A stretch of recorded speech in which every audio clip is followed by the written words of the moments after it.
Bismillahirrahmanirrahim. Assalamualaikum warahmatullahi wabarakatuh. Perkenalkan, nama saya Dara Sindia dari bidang kajian Public Relation. Di sini saya akan mempresentasikan hasil dari penelitian saya yang berjudul Citra Jadin Cafe Pasca Pelanggaran PSBB dengan subjudul Studi Deskriptif Kuantitatif mengenai Citra Jadin Cafe setelah video pelanggaran PSBB muncul di media sosial. Di sini ada beberapa hal yang melatar belakangi saya sehingga saya mengambil judul penelitian ini. Yang pertama, saat ini kafe menjadi salah satu tempat modern yang banyak digemari masyarakat luas. Dan Jadin Cafe merupakan salah satu kafe di Bandung yang hadir dengan konsep tropikal yang menjadi banyak perhatian publik khususnya masyarakat Bandung. Dan sejalan dengan penyebaran COVID-19 dan pemberlakuan PSBB membuat banyak perubahan. Banyak bisnis mengalami penurunan keuntungan akibat dari tidak stabilnya pendapatan suatu perusahaan. Dan Jadin Cafe saat ini banyak diperbincangkan di media sosial terkait beredarnya video penggerebekan Satpol PP. Dan dengan adanya kasus ini tentu akan mempengaruhi citra Jadin Cafe itu sendiri di mata publik, khususnya di mata pelanggan Jadin Cafe.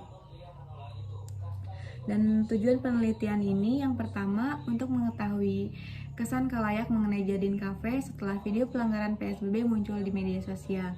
Yang kedua untuk mengetahui kepercayaan khalayak mengenai Jadin Cafe setelah video pelanggaran PSBB muncul di media sosial. Dan yang ketiga untuk mengetahui sikap khalayak mengenai Jadin Cafe setelah video pelanggaran PSBB muncul di media sosial. Di sini ada kerangka konseptual. Yang pertama ada citra Jadin Cafe pasca pelanggaran PSBB itu sendiri, lalu muncul ke media sosial. Di sini dalam penyebarannya saya mengambil pengertian media sosial menurut Mendibud. Lalu dalam penyebarannya terdapat isi atau konten dengan adanya video penggerebekan Jadin Cafe.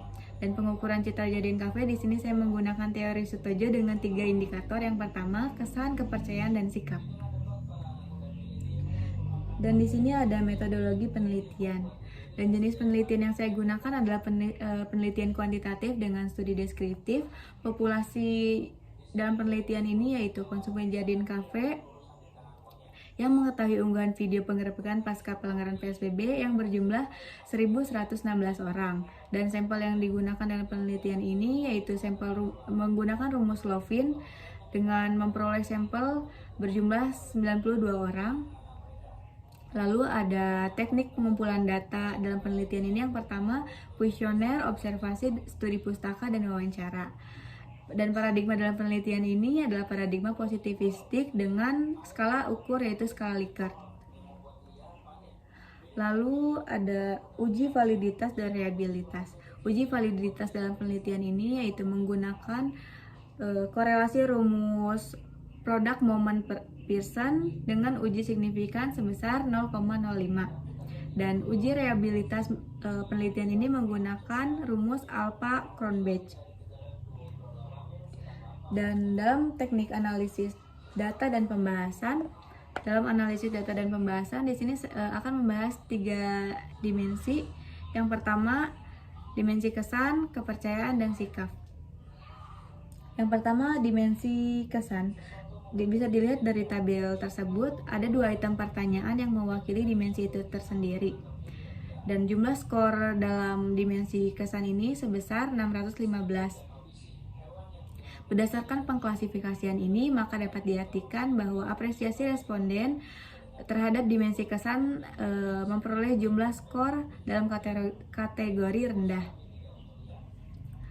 Lalu ada dimensi kepercayaan. Di sini bisa dilihat ada 4 item pertanyaan yang mewakili dimensi ini sendiri dengan jumlah skor 1145. Dan berdasarkan pengklasifikasian ini, maka dapat diartikan bahwa apresiasi responden mengenai dimensi kepercayaan responden memperoleh jumlah skor dalam kategori rendah. Dan dalam dimensi sikap, bisa dilihat dari tabel tersebut ada 4 item pertanyaan yang mewakili dimensi ini tersendiri yang memperoleh jumlah skor 1148.